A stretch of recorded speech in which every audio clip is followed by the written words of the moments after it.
Certificate കിട്ടാണ്ടെന്നാ. ദുന്യാവുന്ന ഒരാൾക്ക് നേടാനുള്ളത് 5 സർട്ടിഫിക്കറ്റാണ്. 5 certificate അത് കിട്ടിയാലെല്ലാമായി. 5 certificate. ഒന്ന് ഉമ്മാൻ്റെ സർട്ടിഫിക്കറ്റ് കിട്ടണം. അത് വളരെ പ്രധാനമാണ്. ഇനി പറയാൻ പോകുന്ന 4 സർട്ടിഫിക്കറ്റിൻ്റെ ഫോട്ടോസ്റ്റാറ്റ് മതി. പക്ഷേ 1ാമത്തെ സർട്ടിഫിക്കറ്റിൻ്റെ ഒറിജിനൽ വേണം. അല്ലെങ്കിൽ സ്വർഗത്തിന് അപേക്ഷ കൊടുക്കാൻ പറ്റൂല. അതിൻ്റെ കൂടെ വെക്കാനുള്ളതാണ് 5 സർട്ടിഫിക്കറ്റ്. 1ാമത്തെ സർട്ടിഫിക്കറ്റ് ഉമ്മാൻ്റെ സർട്ടിഫിക്കറ്റാണ്. നിങ്ങൾ പരിശോധിച്ച് നോക്കളി. ഒരാൾ കള്ളുടിയനാണെന്ന് വെക്കുക. മോനെ എടാ ഒരാൾ കള്ളുടിയനാണെന്ന് വെച്ചോളി കേട്ടോ. ഓനും എൻ്റെ ഉമ്മയും തമ്മിൽ പ്രശ്നം ഉണ്ടാവും. ഒരാൾ വ്യഭിചാരിയാണെന്ന് വെക്കുക. ഓനും എൻ്റെ ഉമ്മയും തമ്മിൽ പ്രശ്നം ഉണ്ടാവും. കാരണം എന്താ വെച്ചാൽ ഉമ്മാൻ്റെ കാലിൻ്റെ ഓട്ടാണ് സ്വർഗം. സ്വർഗത്തിലേക്കുള്ള വഴിയിൽ നിന്ന് ഒരാൾ തെറ്റണമെങ്കിൽ അവൻ ഉമ്മയോട് പിണങ്ങിയിരിക്കണം. അവൻ ഉമ്മാനോട് തെറ്റിയിരിക്കണം. ഇതിൻ്റെ ഒരു അടിസ്ഥാനമാണ്. അപ്പോൾ എല്ലാ പ്രശ്നക്കാരും പ്രശ്നം തുടങ്ങുന്നത് ഉമ്മയിൽ നിന്നാണ്. ഉമ്മാനോട് പിണങ്ങിയിട്ടാണ് തുടങ്ങുന്നത്. അതുകൊണ്ട് ജീവിതത്തിൽ ഏറ്റവും കൂടുതൽ പരിഗണിക്കേണ്ട ഒരു വ്യക്തി എന്ന് പറയുന്നത് ഉമ്മയാണ്. അൽ ഉമ്മു ഹിയ അൽ മദ്റസത്തുൽ ഊല എന്ന് മുഹമ്മദ് നബി സല്ലല്ലാഹു അലൈഹി വസല്ലം പഠിപ്പിച്ചിരിക്കുന്നു. 1ാമത്തെ സർട്ടിഫിക്കറ്റ് ഉമ്മാൻ്റെത്. 2ാമത്തെ സർട്ടിഫിക്കറ്റ് ഭാര്യക്ക് ഭർത്താവിൻ്റേത്, ഭർത്താവിന് ഭാര്യയുടേത്. 3ാമത്തെ സർട്ടിഫിക്കറ്റ് 10 കൂട്ടർക്ക് ദുആക്ക് ഇജാബത്ത് ഉണ്ട് എന്ന് പറഞ്ഞതിലെ 10ാമത്തെ ആള് വൽമർഅതു സ്വാലിഹതു ലി സൗജിഹാ മൂതിയതുൻ ഖില്ലി വദി തമാമുഹാ. 10 ആളുകൾക്ക് ഷഡൻ ഇജാബത്തുണ്ട്. ദ്വാരന്നാൽ ഉടനെ ഉത്തരം കിട്ടും 10 പേർക്ക്. 1 ആലിം, 2 മുത്താലിം. ദുആ വശിരിൻ ലം യുറദ്ദ റബ്ബുന വഉദ്ദഉ ലാ ആലിമൻ ഫീ ദീനിന വസാനി മൻ യതഅല്ലമുൽ ഇൽമ അഖി സാലിസുഹാ മൻ ഹസുന ഖുലുഖുഹു അഖി. 1 ആലിം, 2 മുത്താലിം, 3ാമത്തേത് സൽസ്വഭാവി. സൽസ്വഭാവിയുടെ ദുആക്ക് ഇജാബത്തുണ്ട്. സൽസ്വഭാവി എന്ന് പറഞ്ഞാരാ? ഒരാള് സൽസ്വഭാവി ആവാൻ എത്ര കാര്യം ചെയ്യണമെന്ന് ചോദിച്ചാൽ 1000 കാര്യം ചെയ്താലും സൽസ്വഭാവി ആവണമെന്നില്ല. എന്നാൽ ഒരാൾ ദുസ്വഭാവി ആവാൻ 1 കാര്യം മതിയാവും. ദുസ്വഭാവി ആവാൻ 1 കാര്യം മതി. സൽസ്വഭാവി ആവാൻ 1000 കാര്യം ചെയ്താലും മതിയാവൂല. എന്നാൽ സൽസ്വഭാവത്തെ ഒറ്റവാക്കിൽ ഒതുക്കാവുന്ന ഒരു വാക്കുണ്ട്. എല്ലാവരും ശ്രദ്ധിച്ചോളി, ഞാനേ പറയാൻ പോവുകയാണ്. ഒരിക്കൽ മുസ്തഫായ നബി സല്ലല്ലാഹു അലൈഹി വസല്ലമ തങ്ങളുടെ ഹദറത്തിൽ ഒരു സഹാബി വന്നു. കുറേ സമയം ഇങ്ങനെ സദസ്സിലിരുന്നു. മലമ്പ്രദേശത്ത് താമസിക്കുന്ന ആളാണ്, എപ്പോഴും വരാറില്ല. അതുകൊണ്ട് ഒഴിവിട്ടിയപ്പോൾ ഒന്ന് വന്നതാ. കുറേ സമയം ഇരുന്ന് ഉപദേശങ്ങളൊക്കെ കേട്ട് പോകാൻ സമയത്ത് അദ്ദേഹം ഒരു ചോദ്യം ചോദിച്ചു. അള്ളാഹുവിൻ്റെ റസൂലേ സല്ലല്ലാഹു അലൈഹി വസല്ലം, ഇസ്ലാം എന്ന് പറഞ്ഞാൽ എന്താണെന്ന് ചോദിച്ചു. ഇസ്ലാം പറഞ്ഞാൽ എന്താണെന്ന് മൂപ്പർക്ക് അറിയായിട്ടല്ല ചോദ്യം, നാട്ടിൽ പോയിട്ട് പറഞ്ഞു കൊടുക്കാനാ. ഞാൻ എൻ്റെ നാട്ടിൽ പോയിട്ട് ഇസ്ലാം എങ്ങനെയാണ് പറഞ്ഞു കൊടുക്കേണ്ടത് എന്നാണ് ചോദ്യത്തിൻ്റെ അർത്ഥം. മുസ്തഫായ നബി സല്ലല്ലാഹു അലൈഹി വസല്ലം തങ്ങൾ പറഞ്ഞു, അദ്ദീനു ഹുസ്നുൽ ഖുലുഖി, ഇസ്ലാം ദീൻ എന്ന് പറഞ്ഞാൽ സൽസ്വഭാവമാണ് എന്ന് പറഞ്ഞു സല്ലല്ലാഹു അലൈഹി വസല്ലം. മൂപ്പര് പ്രതീക്ഷിച്ച മറുപടി ആയില്ല. പ്രതീക്ഷിച്ച മറുപടി കുറച്ചൊരു വിശാലമായ മറുപടി കിട്ടും. അത് നാട്ടിൽ പോയിട്ട് ഒന്ന് നീട്ടി വലിച്ചൊരു വയലൊക്കെ ആക്കി പറയാമെന്നാണ് കരുതിയത്. പക്ഷെ അത് ഒറ്റ വാക്കിൽ ഒതുങ്ങി. ഇസ്ലാം ദീൻ എന്ന് പറഞ്ഞാൽ സൽസ്വഭാവമാണ്. പോയില്ല, അവിടെ തന്നെ ഇരുന്നു. കുറേ കഴിഞ്ഞപ്പോൾ എഴുന്നേറ്റിട്ട് വേറൊരു വൈക്ക കൂടി ഇങ്ങനെ വന്നിട്ട് ചോദിച്ചു, മദ്ദീനു യാ റസൂലല്ലാഹ്, അല്ലാഹുവിൻ്റെ റസൂലേ ദീൻ എന്ന് പറഞ്ഞാൽ എന്താണെന്ന് ചോദിച്ചു.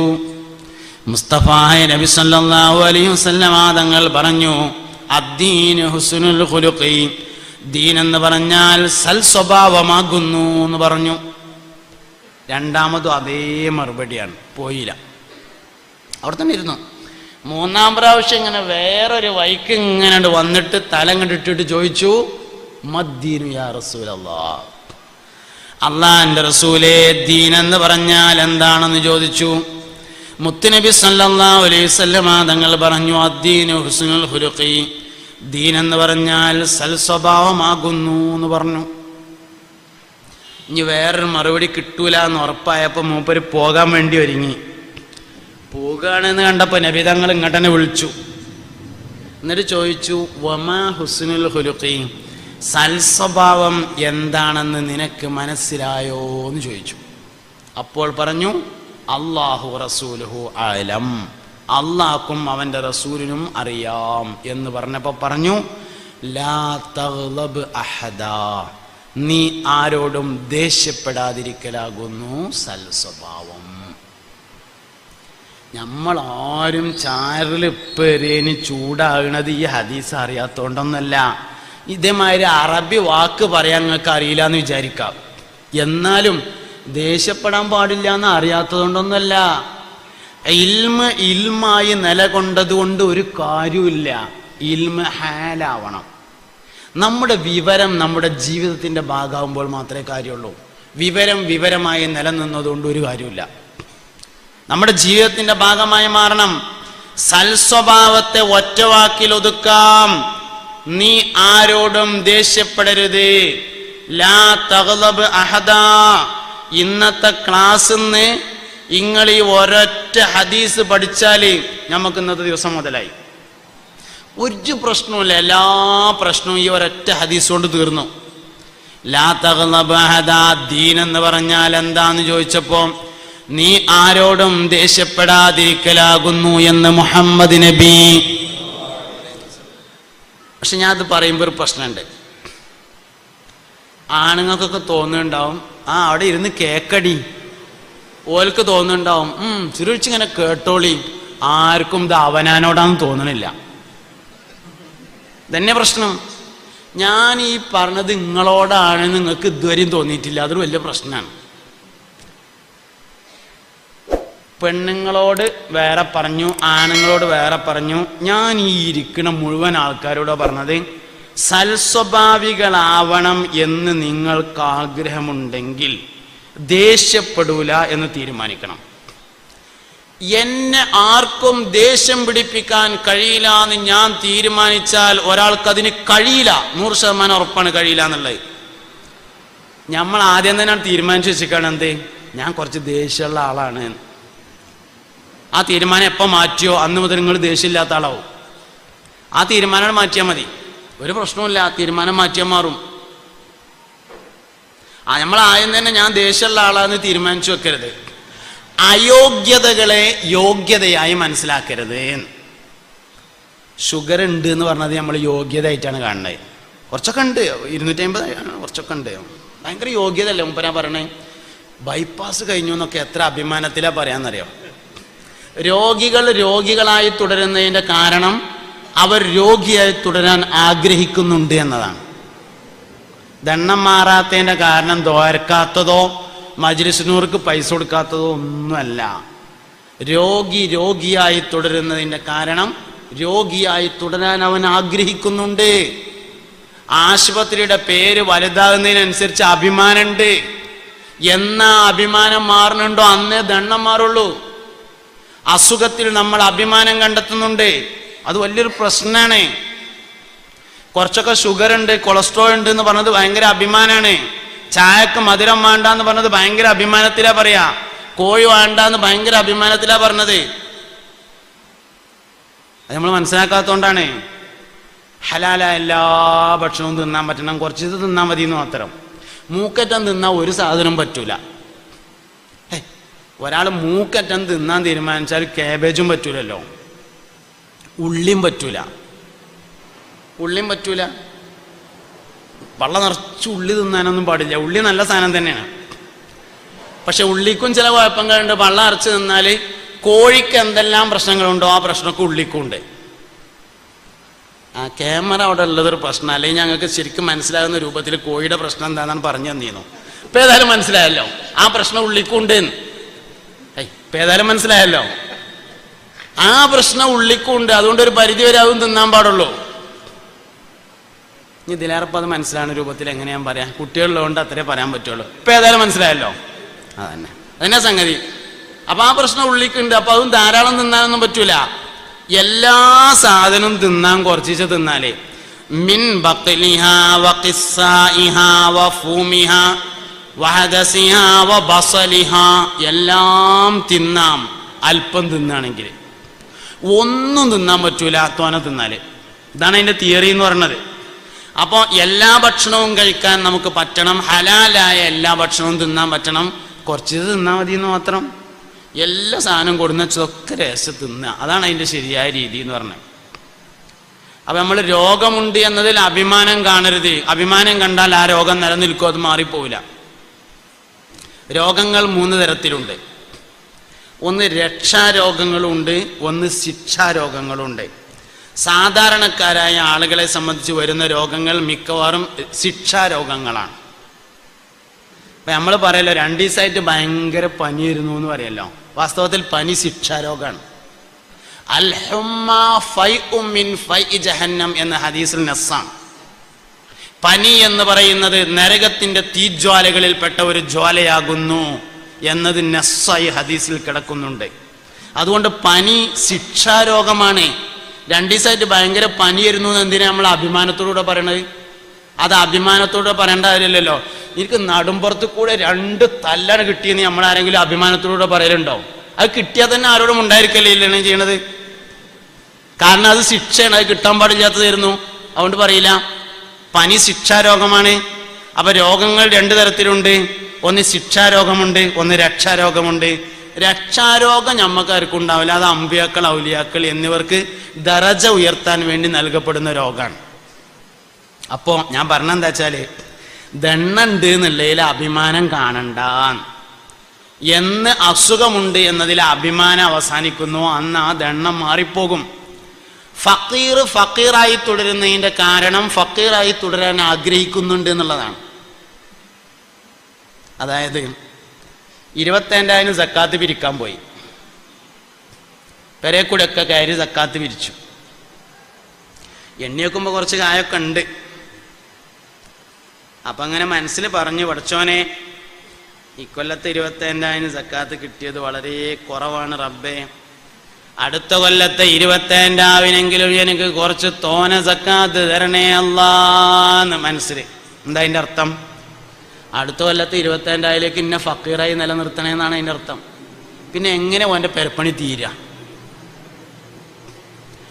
എനിക്ക് നിങ്ങൾ സക്കാത്ത് തരണ്ട എന്ന് ഏത് വർഷത്തിലാണോ പറഞ്ഞത് ആ വർഷത്തിലാണ് ഞാൻ കാറ് വാങ്ങിയത്. ഹക്ക് എനിക്ക് ഇങ്ങോട്ട് നോടാനായിട്ട് കാര്യമൊന്നുമില്ല, അങ്ങനെ പറയേണ്ട കാര്യമില്ല. എനിക്ക് നിങ്ങൾ സക്കാത്ത് തരരുത്, എനിക്ക് സക്കാത്തിന് അവകാശമില്ല എന്ന് തോന്നുന്നുണ്ട് എന്ന് ഞാൻ ഏത് വർഷത്തിലാണോ പറഞ്ഞത് ആ കൊല്ലം കാറ് വാങ്ങിയിട്ടുണ്ട്. ഞാനീ പറഞ്ഞൊക്കെ എൻ്റെ അനുഭവങ്ങളാണ്. അതുകൊണ്ട് സക്കാത്ത് വാങ്ങുക എന്നത് അഭിമാനമുള്ള കാര്യമല്ല. വെറുതെ കിട്ടുന്ന മുതലിൽ ഏറ്റവും മോശപ്പെട്ട മുതൽ സക്കാത്തിന്റെ മുതലാണ്. അതുകൊണ്ടാണ് തങ്ങന്മാർക്ക് കൊടുക്കാൻ പാടില്ല പറഞ്ഞത്. നല്ല മുതലാണെങ്കിൽ ആദ്യം തങ്ങന്മാർക്ക് കൊടുക്കണം എന്നല്ല പറയാ, നല്ല മുതലല്ലത്. അതുകൊണ്ട് സക്കാത്ത് കിട്ടണമെന്ന് ആഗ്രഹിക്കരുത്, സക്കാത്ത് കിട്ടരുത് എന്ന് ആഗ്രഹിക്കണം. അത് എന്ന് ആഗ്രഹിക്കാൻ പറ്റുമോ അന്ന് നിങ്ങൾ സമ്പന്നന്മാരായിരിക്കും. ആ കാര്യം തീർച്ചയാണ്.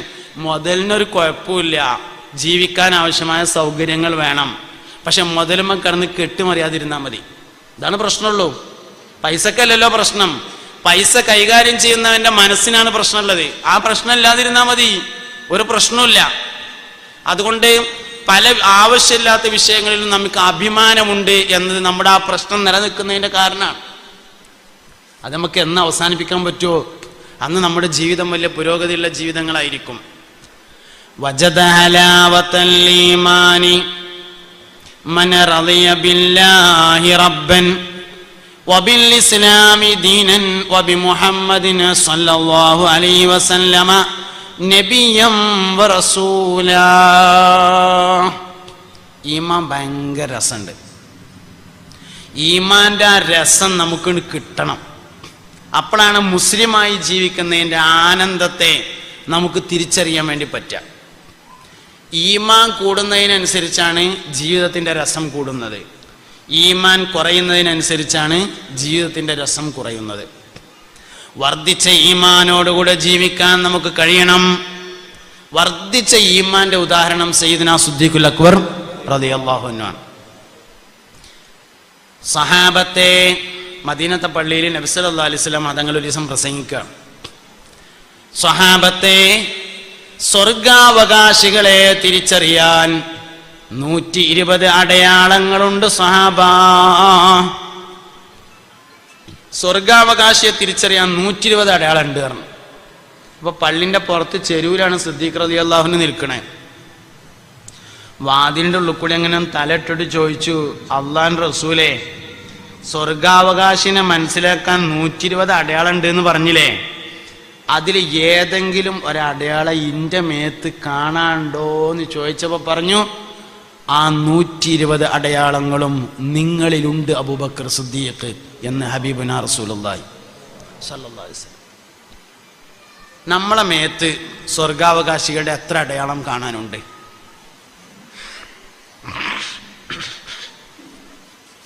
സ്വർഗത്തേക്ക് പോകണം എന്നുള്ള നമ്മുടെ എല്ലാവരും ആഗ്രഹം തന്നെയാണ്. അള്ളാഹു ആഗ്രഹം പോലെ ആക്കി തരട്ടെ.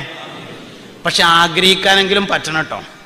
മുഅ്മിനായ മനുഷ്യന് ഒരു ശക്തമായ ആഗ്രഹം ഒരു വിഷയത്തിലുണ്ടോ, ആ വിഷയത്തിലേക്ക് അള്ളാഹു അവനെ എത്തിക്കും. ഹജ്ജിന് പോകണമെന്ന് നിങ്ങൾക്ക് ശക്തമായ ആഗ്രഹമുണ്ടോ, നിങ്ങൾ ഹജ്ജിന് പോയിരിക്കും. പറ്റിയാ പോകണം എന്നാണ്, എന്നാ പറ്റുമ്പോൾ പറയുന്ന അള്ളാഹു തആലയും പറയും. തന്നെ സംഗതി. ഇനിയിപ്പോ ആൾക്കാർ ഹജ്ജിന് പോകാൻ നിൽക്കുകയല്ലോ. ഈ ഹജ്ജിന് പോയി വന്നാൽ അടുത്ത ഹജ്ജിനുള്ള അപേക്ഷ എണിച്ചുകൊണ്ട് നോട്ടിഫിക്കേഷൻ വരും. അപ്പൊ നമ്മളിങ്ങനെ വിചാരിക്കുക എന്താ, അതൊക്കെ ഇപ്പൊ നമ്മക്ക് തൗഫീക്ക് ഉണ്ടാവുമ്പോ പോകണം എന്ന്. തൗഫീക്ക് ഉണ്ടാവുമ്പോ പോകണം. അപ്പൊ ആദ്യം ആര് വരണം? തൗഫീക്ക് വരണം, എന്നാ മൂപ്പര് പൊയ്ക്കോളും. ഈ തൗഫീക്കിനൊരു പ്രത്യേകത ഉണ്ട്. തൗഫീക്ക് നിയ്യത്തിന്റെ ശേഷമേ വരുള്ളൂ, നിയ്യത്തിന്റെ മുമ്പ് വരൂല. എല്ലാം ശ്രദ്ധിക്കണേ ഞാൻ ഈ പറഞ്ഞത്. നിയ്യത്ത് നല്ലതെങ്കിലെന്തും ചെയ്യടോ, തൗഫീഖ് പിന്നിൽ നിന്ന് തള്ളിത്തരുമടോ. താഴ്വസ്താദ് അള്ളാഹു അദ്ദേഹത്തിന്റെ ദർജ ഉയർത്തട്ടെ. പോണെന്നണ്ട് കരുതിയാൽ തൗഫീഖ് പിന്നിന്ന് വന്നിട്ടും തള്ളും. അല്ലാതെ തൗഫീഖ് മുന്നിൽ നടന്നിട്ട് പോരെ എന്ന് പറയില്ല. അത് വിചാരിക്കണ്ട. അപേക്ഷ കൊടുക്കാൻ 600 റുപ്യ വേണ്ടുള്ളൂ. തൻ്റെയും താൻ ചെലവ് കൊടുക്കൽ നിർബന്ധമായവരുടെയും ഭക്ഷണം, വസ്ത്രം, താമസം എന്നിവ കഴിച്ച്, മരുന്ന് തുടങ്ങിയ അത്യാവശ്യ കാര്യങ്ങൾ കഴിച്ച് 600 റുപ്യ കയ്യിലുണ്ടെങ്കിൽ നിങ്ങൾ അപേക്ഷ കൊടുക്കി. നറുക്കെടുപ്പിൽ കിട്ടുമ്പോഴല്ലേ അള്ളാഹ് ഏറ്റവും വലിയവനാണ്, ഓൻ വജ്ജ് തരും. നമ്മളിങ്ങനെ ആലോചിക്കുകയാണ്, അന്ന് ഓൻ വജ്ജ് തന്നില്ലെങ്കിലോ എന്താ കാട്ടാൻ? തരാത്തവനല്ലേ. അപേക്ഷ കൊടുക്കാനുള്ള 600 റുപ്യ ഉണ്ടോ? അപേക്ഷ കൊടുത്താൽ ഒരു ഹജ്ജിന്റെ കൂലിയാണ്. കാരണം എന്താ? ഒരാൾ നന്മ വിചാരിച്ചാൽ ആ നന്മന്റെ കൂലിണ്ട്. പോണ്ടേ ഹജ്ജിന്റെ കൂലിട്ടനെ, അപേക്ഷ കൊടുത്താൽ മതി കൂലിട്ടനെ. ഒരു നന്മ, ജസാഉൽ ഹസനതി, നന്മയുടെ കൂലി ബി അശ്രി അംസാലിഹാ.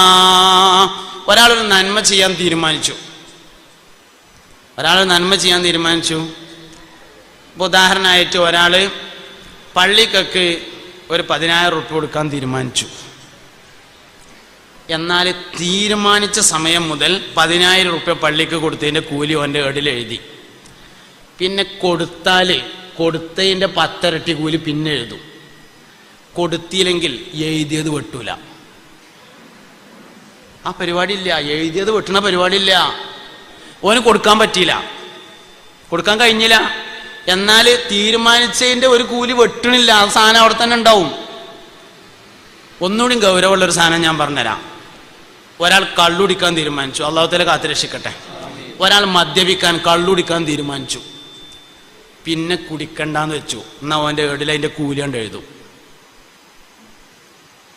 ഒരു തിന്മ ഒരാൾ വിചാരിച്ചിട്ട് പിന്നീട് വേണ്ട എന്ന് വെച്ചാൽ അതിന്റെ കൂലി അവൻ്റെ ഏടിൽ എഴുതി വെക്കും.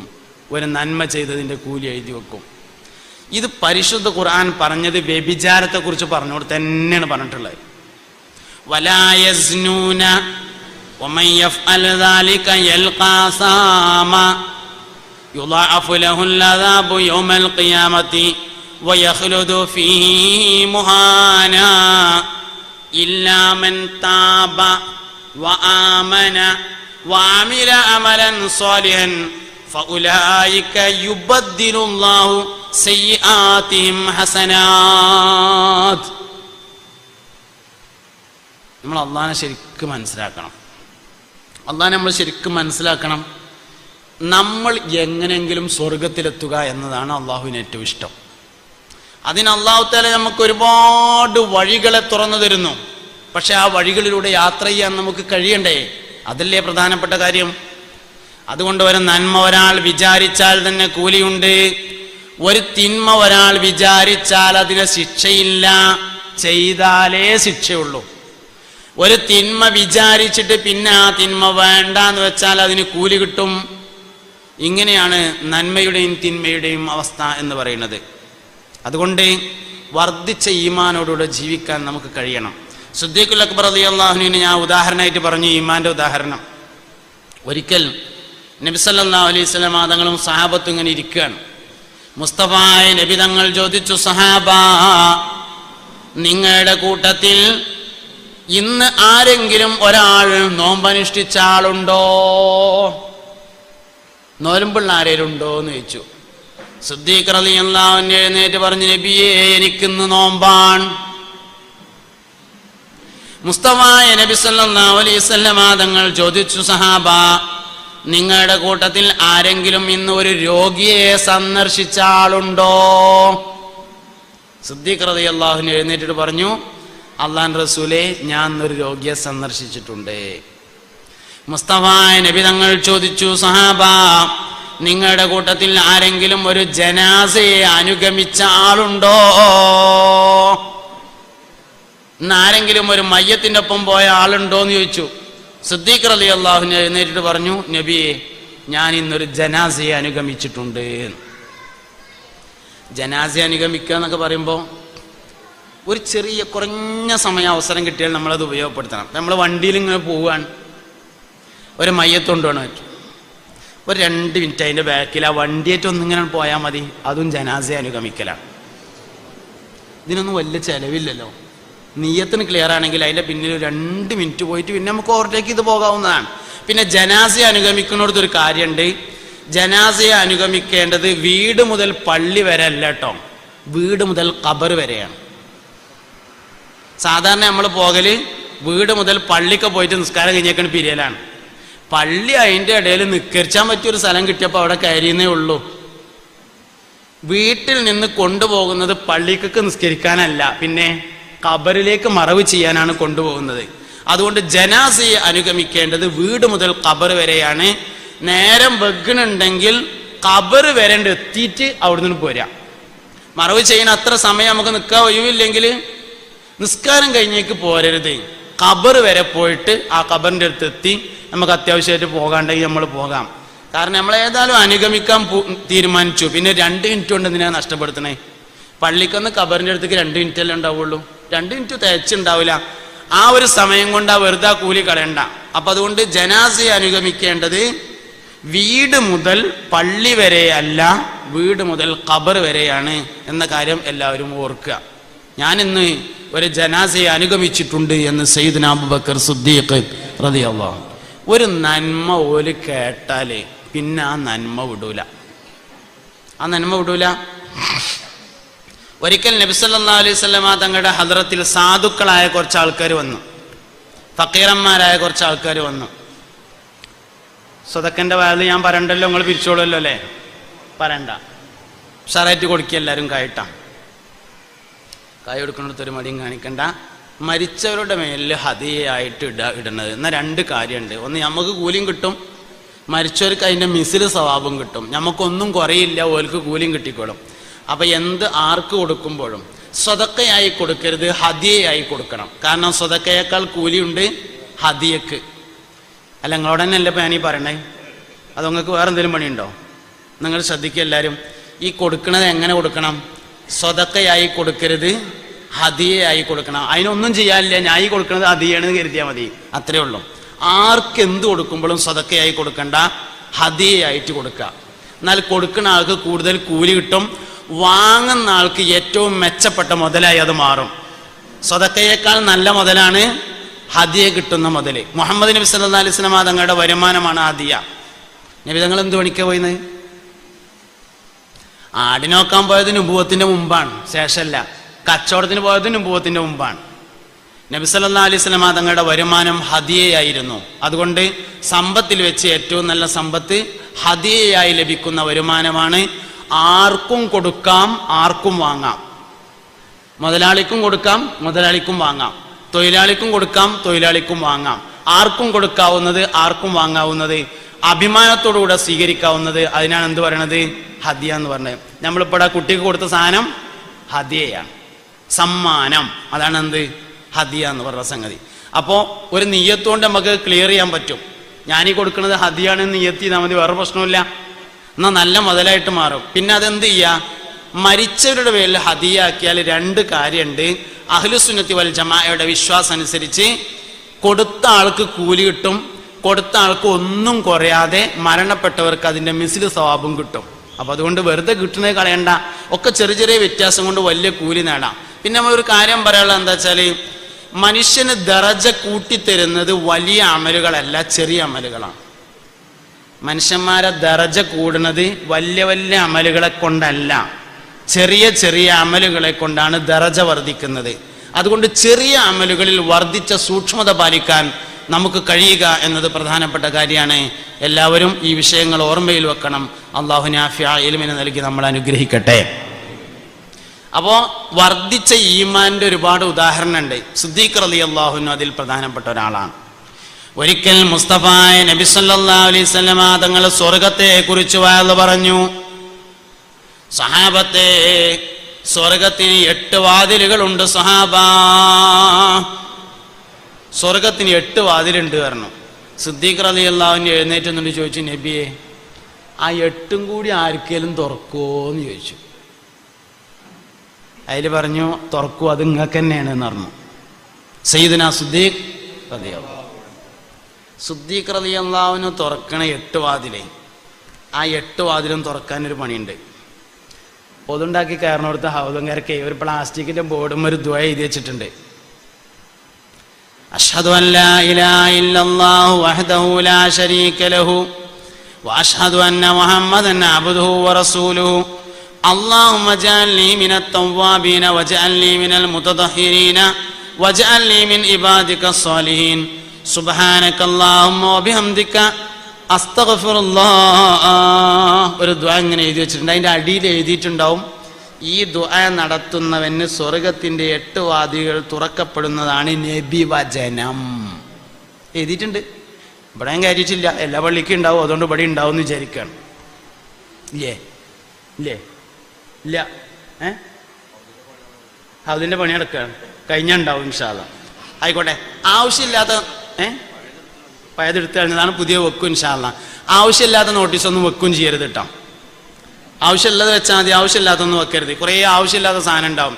ഇവിടെ അങ്ങോട്ടാക്കരുത്, അവിടെ അങ്ങോട്ടാക്കരുത്, മറ്റേത് അങ്ങനെ ആക്കരുത്, ഇങ്ങനെ ആക്കരുത്, ചെരുപ്പ് ഇവിടെ വെക്കുക, ഗേറ്റ് അടച്ചിടുക, അങ്ങനെ